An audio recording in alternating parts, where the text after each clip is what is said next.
অনেক কিছু করতে পারে। তাকে অনেক সময় দিয়েছিল, 3 টার্ম জোর করে থাকার সময় তাকে দিয়েছিল যে তুমি থাকো, তোমাকে এমন একদিন আসবে ছোট্ট একটা কাঁটার মাধ্যমে তোমার মৃত্যুবরণ হবে, তোমাকে দেশ থেকে বিতাড়িত করা হবে।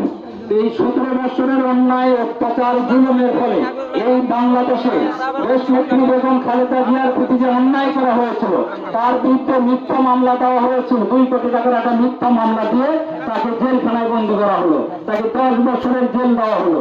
10 বছরের জেল দেওয়ার পরে হাইকোর্টে যখন রিট করা হলো, সেই রিট করলে মানুষের দণ্ড কম হয়, কিন্তু হাসিনার আমলে কি হলো, 10 বছরের সাজা 20 বছর হয়ে গেল। আমাদের প্রিয় নেত্রী দেশনেত্রী বেগম খালেদা জিয়াকে 17টা বছর তাকে কোনো চিকিৎসা করতে দেওয়া হয়নি, জেলখানার অন্ধকার কারাগার থেকে বন্ধ করে রাখা হয়েছে, তাকে ভালো খেতে দেওয়া হয়নি, তার প্রতি অন্যায় অত্যাচার জুলুম নির্যাতন করা হয়েছে।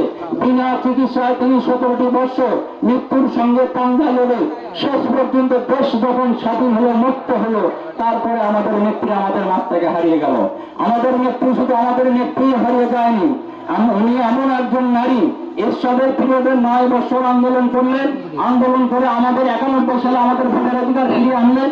আবার এই 17টি বছর মানুষের মৌলিক অধিকার ফিরিয়ে আনার জন্য আন্দোলন করলেন, সংগ্রাম করলেন নিজের জীবন দিয়ে।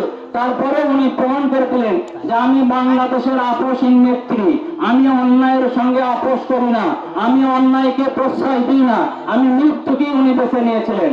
যার ফলে কি হলো, ওনার একমাত্র ছোট সন্তান আরাফাত রহমান কোকো উনি মারা গেলেন। আমাদের প্রিয় লিডার তারেক রহমান মিথ্যা মামলা দিয়ে তার বিরুদ্ধে অন্যায় অত্যাচার করা হলো, তারপরে জেল, তাকে নির্যাতন করা হলো, তার মেরুদণ্ড ভেঙে দেওয়া হলো। তিনি চিকিৎসার জন্য শুধু লন্ডনে গেলেন। তারেক রহমানের স্ত্রী এবং তার মেয়েও তার সঙ্গে ওখানে থেকে তাকে দেশে আসতে দেওয়া হয়নি, কোকোর স্ত্রীকে দেশে আসতে দেওয়া হয়নি। এই 17টি বছর আমাদের প্রিয় নেত্রী একাই রাত্রি বা দিন যাপন, এই 17টি বছর তিনি একাই দিন যাপন করেছেন, তার পাশে কোনো লোক ছিল না। আমরা জানি যে আপনাদের একটি মহিলা, যে মহিলা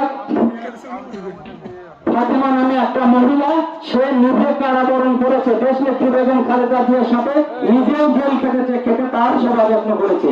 এই নেত্রী আমাদের জন্য, দেশের মানুষের জন্য, তাকে বলা হয়েছিল আপনি দেশ ত্যাগ করে চলে যান, আপনার ছেলে মেয়ে নিয়ে আরামাসে থাকতে পারবেন। উনি বলেছিলেন দেশের বাইরে আমার কোনো ঠিকানা নেই, এই দেশের মানুষ আমার সন্তান, এই দেশের মানুষ আমার বাবা মা, এই দেশ আমার ঠিকানা, এই দেশের বাইরে আমার কোনো কিছু নাই, আমি দেশের বাইরে কোথাও যাব না।